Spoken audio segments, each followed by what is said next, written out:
देश दिल्ली का बहुत बड़ा आलिम, बहुत बड़ा हदीस का उस्ताद, तरीके पाकिस्तान के जुर्म में उनकी जवान बेटी हिंदू उठा के ले गए। जवान बेटी हिंदू उठा के, इन जालिमों से पूछो, इन वडेरों से पूछो, तुम अपनी कुर्बानी तो बताओ। तुम्हारे वालिदैन तो बैठे हुए थे अंग्रेज के कदमों में, तुम तो जूते साफ करने वाली कौम हो, या हुक्मरान बन गए। मौलाना अमीरुद्दीन की जवान बेटी ले गए। और हजरत के पास लोग आए, मुझे बताओ बेटियों की तकलीफ कितनी बड़ी होती है। सीना जख्मों से छलनी हो गया। और जब मौलाना नईमुद्दीन साहब ताज़ियत के लिए पहुंचे तो हजरत को सीने से लगा के कहने लगे, फिक्र ना कीजिएगा, कोई बात नहीं। मौलाना अमीरुद्दीन साहब कहने लगे, हुजूर बस पाकिस्तान बन जाए, मेरे रसूलुल्लाह के दीन का झंडा बुलंद हो जाए, एक बेटी क्या, मैं हजारों बेटियां कुर्बान करने को तैयार, मैं तैयार हूं देने के लिए औलादे। लोगों ने 10 लाख आदमी ने हिजरत की, 10 लाख 30,000 जाने एक एक दिन के अंदर कटी। लोगों के खूनों के ऊपर बना हुआ ये मुल्क, और इसके अंदर कभी कोई गद्दार आके बैठ जाता है, कभी कोई मक्कार आके बैठ जाता है, कभी कोई अय्याश आके बैठ जाता है, कभी बच्चे कत्ल होते हैं, कभी बच्चियों की इज्जतें लुटती हैं, कहीं 71 जनाजे इकट्ठे होते हैं। जालिमों को शर्म तक नहीं आती। हम किसी आइन को नहीं मानते, किसी कानून को नहीं मानते, हम मानते हैं उस पाकिस्तान को जिस पाकिस्तान में एक तरफ अल्लाह का कुरान हो और दूसरी जानब मोहम्मद मुस्तफा का फरमान हो। हमें किसी तीसरी चीज की जरूरत हो। अगर सेकुलर पाकिस्तान बनाना था तो इंडिया की गवर्नमेंट तो आज भी अच्छी है पाकिस्तान से, वहां तो जमहूरियत आज भी ज्यादा पनपती है। एक दफा भी कोई डिक्टेटर नहीं आया, तमाशा लगाया हुआ है, मैं ये कर दूंगा, मैं वो कर दूंगा। पागल कौन समझते हो हमें? बेवकूफों का मुल्क है ये, जो तुम्हारे जी में आता कहते जाते हो, जो जिसके मन में आता है वो कहते जाते हो। सुनो, इस्लाम किस तरह की खिलाफत चाहता है। अमीरुल मोमिनीन खलीफतुल मुस्लिमीन हजरत उमर फारूक। सुनो हुकूमत किसको कहते हैं। हजरत उमर गुजर रहे, फजर की नमाज के बाद 2 गलियां रह गई हैं, आज पूरा नहीं हो सका आपका दौरा, जो रात को नकाब पहन के 2 गलियां रह गई, तो नकाब ओढ़ के ही फजर के बाद निकल गए।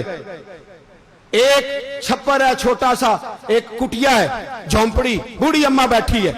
उमर फारूक गुजरने लगे, बूढ़ी को परेशान देखा, अम्मा जी इजाजत हो तो अंदर आ जाऊं। बूढ़ी कहने लगी, चल दौड़ जा, अपना काम कर, क्यों इजाजत दूं? तेरी मेहरबानी अम्मा, आने दो। क्या दौड़ जा? तेरी मेहरबानी अम्मा, गुजारिश है, चलो आ जाओ। हज़रत उमर फारूक फरमाया करते थे, मैंने उस औरत से आइन सीखा है, आइन, मैंने उससे कानून सीखा है, उस बूढ़ी औरत से। अंदर आ गए उमर फारूक। अम्मा क्या परेशानी है, क्या बात?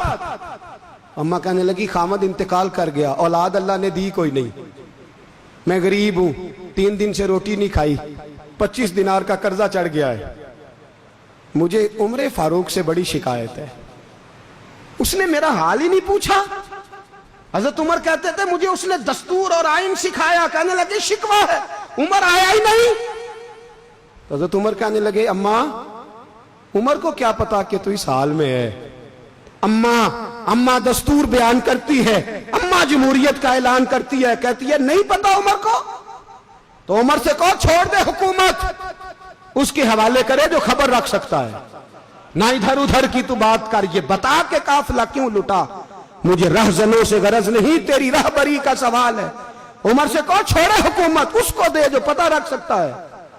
हजरत सैयदना नाफे फरमाते हैं, जिसके सामने किसरा और रूम के बादशाह कांपा करते थे, मैंने उस उमर को बूढ़ी अम्मा के सामने कांपते हुए देखा है। राशा तारी है उमर फारूक का। दौड़े गए, 25 दिनार लाए, राशन रख के लाए, रोटियां पकाई, बूढ़ी अम्मा को खिलाई। कहने लगे, अम्मा 25 दिनार ले ले और चल, गलती हो गई, उमर को माफ कर दे। अम्मा बोल के कहने लगी, मैं नहीं माफ करती, मैं तो पक्का फल लूं, बस गिरने वाली हूं, एक दफा कब्र में जा लेने दे, मेरे रसूल आएंगे तो मैं उमर की शिकायत करूं।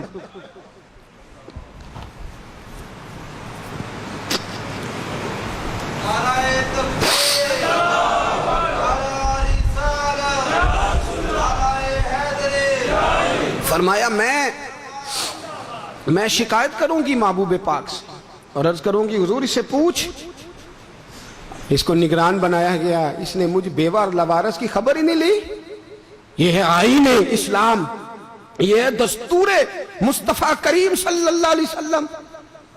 یہاں کتنے غریب بھوکے سوتے ہیں، کتنوں کے بچے روز اغوا ہوتے ہیں، کتنی مصیبتیں۔ گورنمنٹ کہتی ہے کچھ بھی نہیں، کچھ بھی نہیں، کچھ بھی نہیں، افواہ ہی ہے، افواہ ہی ہے۔ افواہ ہے تو اس کا علاج کیوں نہیں ہوتا؟ آپ میدان میں سرے عام آ کے اس کا اعلان کیوں نہیں کرتے؟ جاگیے اور سنیے میری بات۔ حضرت سیدنا فاروق اعظم نے 25 دینار دیے، پھر اس اماں کو کھانا دیا۔ کوئی برادری نہیں اس اماں کی، کوئی ووٹ بینک نہیں، کوئی یہ اماں کسی بڑی برادری کی نہیں جس کا 2 لاکھ ووٹ ہو۔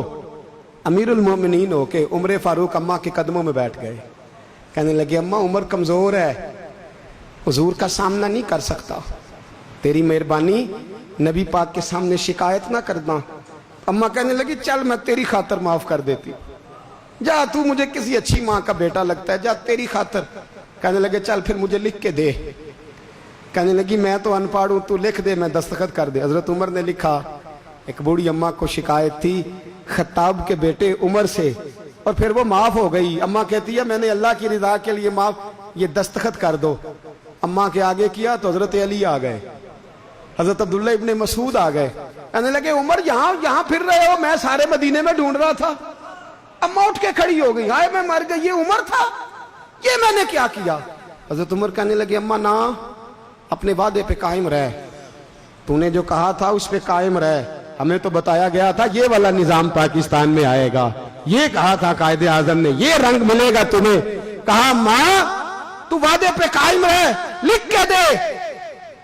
لکھا، اماں نے سائن کیے، پھر حضرت علی سے کہنے لگے بطور گواہ آپ بھی سائن کر دو۔ پھر عبداللہ ابن مسعود سے کہنے لگے آپ بھی سائن کر دو۔ سائن ہو گئے تو جناب عمر نے رکا لپیٹا، حضرت علی کو کہنے لگے علی تو میرا دوست ہے، میری صبحوں اور شاموں سے واقف ہے، علی تو میرا رازدار ہے یار، مجھے یقین ہے کہ میں تجھ سے پہلے مر جاؤں گا، جب عمر کا انتقال ہو جائے تو یہ رکا میرے کفن میں رکھ دینا، یہ رکھنا میرے کفن میں۔ علی کہنے لگے پھر کیا ہوگا؟ اور میں جب نبی پاک میری قبر میں آ کے پوچھیں گے نا بتا تو حکمران تھا کیا کر کے آیا ہے، تو فرمایا میں رکا نکال کے عرض کروں گا سونیا ایک اماں ناراض تھی میں اسے بھی راضی کر کے آیا ہوں، حضور میں راضی کر کے آؤں، یہ یا رسول اللہ میں لکھا